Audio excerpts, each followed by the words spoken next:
पास फिर से tear gas जो है वो दागे जा रहे हैं। आप तस्वीरों में देख सकते हैं कि ड्रोन के जरिए जो है वो यहाँ पर टीयर गैस का इस्तेमाल हरियाणा की जो पुलिस है वो करनी शुरू कर दी है। एक तरफ जहाँ पर किसान जो नेता हैं वो बैठक कर रहे हैं, जिस तरह से केंद्रीय कृषि मंत्री अर्जुन मुंडा का जो ट्वीट आया और उसके बाद उनका जो बयान आया जिस पर उन्होंने किसान नेताओं के साथ बातचीत करने की जो बात कही, तैयारी जो कही कि वो तैयार है और उनकी सभी मांगों पर जो बातचीत है वो होगी। और इसी बीच जो है टीयर गैस जो है वो ड्रोन के जरिए जहाँ पर किसान जो है प्रदर्शन कर रहे थे वहाँ पर दागा गया और कई सारे ऐसे ड्रोन जो हैं वो बार बार शंभू बॉर्डर की तरफ आ रहे हैं और टीयर गैस जो है उसकी सेलिंग की जा रही है। और सीधे तौर पर यहाँ पर माहौल जो है वो गरमाया हुआ है और लेकिन किसान नेता जो हैं बार बार ये कोशिश कर रहे हैं कि मसला जो है वो बातचीत से इसका हल निकाला जाए, किसी भी तरह का कोई टकराव ना हो।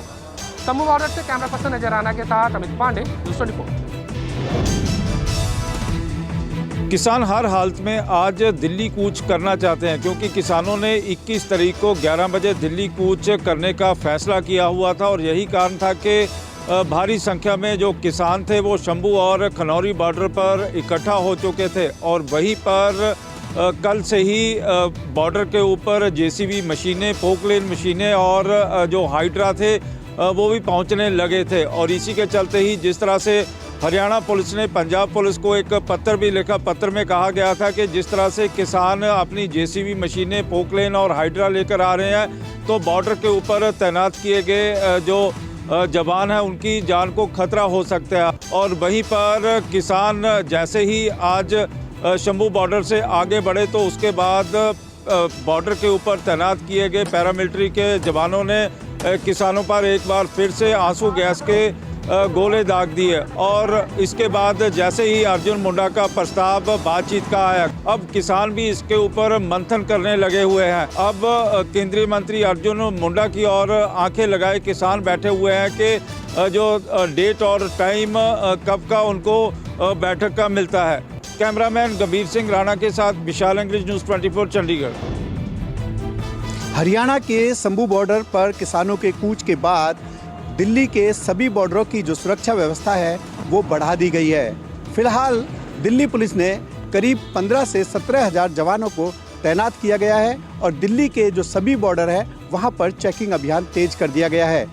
दिल्ली पुलिस किसी भी तरीके से किसानों को अंदर आने पर रोकने का पूरा प्रयास करेगी। वहीं दिल्ली के टीकरी और सिंघू बॉर्डर पर कई लेयर की सुरक्षा व्यवस्था के पुख्ता इंतजाम जो है वो दिल्ली पुलिस की तरफ से किए गए हैं। दिल्ली पुलिस ने तारबंदी करते हुए वहीं पर बड़ी बड़ी लोहे की और सीमेंट की बैरिकेडिंग लगाई है, जिसको तोड़ना किसानों के लिए बेहद ही मुश्किल होगा। लेकिन फिलहाल जिस तरीके से हरियाणा के शंभू बॉर्डर पर किसानों ने और जवानों का प्रदर्शन हुआ है उसके लिए दिल्ली पहुंचना अभी दूर है। लेकिन दिल्ली पुलिस को एक ये भी इनपुट है कि किसान जो है दिल्ली पैदल भी या और दूसरे मार्गों से भी आ सकते हैं। कैमरा पर्सन संजय सिंह के साथ में मोहम्मद यूसुफ, न्यूज़ 24 दिल्ली। सरकार की तरफ से किसानों को एक बार फिर से बातचीत का न्योता भेजा गया है। कृषि मंत्री अर्जुन मुंडा ने साफ साफ कहा है कि चौथे दौर की वार्ता जो हुई थी उसको भले ही किसान संगठनों ने नहीं माना है, लेकिन केंद्र की सरकार किसानों के मुद्दे को लेकर गंभीर है और 5वें दौर की बातचीत का न्योता केंद्र सरकार अपनी तरफ से किसान संगठनों को दे रही है।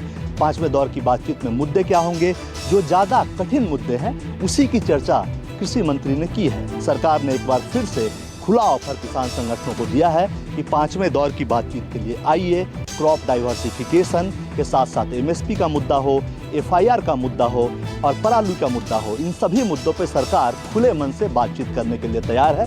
किसान संगठनों के पाले में अब गेंद है, वो क्या फैसला लेते हैं। कैमरामैन साहिल के साथ कुमार गौरव, न्यूज़ 24 दिल्ली। कांग्रेस नेता राहुल गांधी की भारत जोड़ो न्याय यात्रा के पहले चरण का आज उत्तर प्रदेश के कानपुर में समापन हो गया। दरअसल आज राहुल गांधी की भारत जोड़ो न्याय यात्रा सुबह लखनऊ के बंथरा से शुरू हुई। उसके बाद जनपद उन्नाव के शास्त्री चौक पर राहुल गांधी की यात्रा का स्वागत किया गया। अलग अलग इलाकों से होती हुई यात्रा कानपुर में समाप्त हुई। राहुल गांधी ने कानपुर में एक जनसभा को भी संबोधित किया। राहुल गांधी ने कहा कि अब जातीय जनगणना हो जाएगी तो दूध का दूध पानी का पानी हो जाएगा। यही नहीं, राहुल गांधी ने ये भी कहा कि आज युवाओं को रोजगार नहीं मिल रहा है। राम मंदिर का जिक्र करते हुए राहुल गांधी ने कहा कि ये कैसा राम राज्य है जहां दलितों और पिछड़ों को उनका हक नहीं मिल रहा है। खास बात ये भी है कि राहुल गांधी की भारत जोड़ो न्याय यात्रा के दूसरे चरण की शुरुआत 24 फरवरी को पश्चिमी उत्तर प्रदेश के जनपद मुरादाबाद से होगी। कैमरा पर्सन निजाम के साथ अशोक तिवारी, कानपुर, न्यूज़ 24। भारत जोड़ो न्याय यात्रा से विराम लेकर राहुल गांधी एक बार फिर 2 दिनों का कैम्ब्रिज विश्वविद्यालय में व्याख्यान देंगे। 26 फरवरी से 1 मार्च के दरमियान राहुल गांधी विदेश दौरे पर रहेंगे और इस दरमियान 2 दिन अपने 30 साल पुराने कॉलेज में छात्रों के बीच भारत की राजनीति और अंतर्राष्ट्रीय राजनीति पर व्याख्यान देंगे। पार्टी के संगठन महासचिव के मुताबिक केसी वेणुगोपाल ने इस बात के पहले ही संकेत दिए थे कि 26 फरवरी को आने वाले दिनों में कांग्रेस और सहयोगियों के साथ एक महत्वपूर्ण बैठक होगी, जिसमें समाजवादी पार्टी, बिहार में आरजेडी और कुछ अन्य सहयोगियों के साथ कांग्रेस की अहम बैठक होने वाली है, जिसमें राहुल गांधी मौजूद रहेंगे। कैमरामैन जहांगीर के साथ ऋषिकेश कुमार, न्यूज़ 24, दिल्ली। लोकसभा चुनाव को ध्यान में रखते हुए बीजेपी ने 24 तारीख को एक बड़ी बैठक बीजेपी मुख्यालय में बुलाई है, यानी कि बैठक पार्टी मुख्यालय में होगी। साथ ही ये जो बैठक है उसमें गृह मंत्री अमित शाह और बीजेपी के राष्ट्रीय अध्यक्ष जेपी नड्डा और संगठन महामंत्री बीएल संतोष मुख्य तौर पे शामिल रहेंगे। लेकिन किनके साथ बैठक होगी? जाहिर तौर पे चुनाव का काम जिन तमाम नेताओं को दिया है उनके साथ बैठक होगी, यानी राज्यों के चुनाव प्रभारी और सह प्रभारियों के साथ बीजेपी की टॉप लीडरशिप की बैठक 24 फरवरी को बीजेपी मुख्यालय में होगी।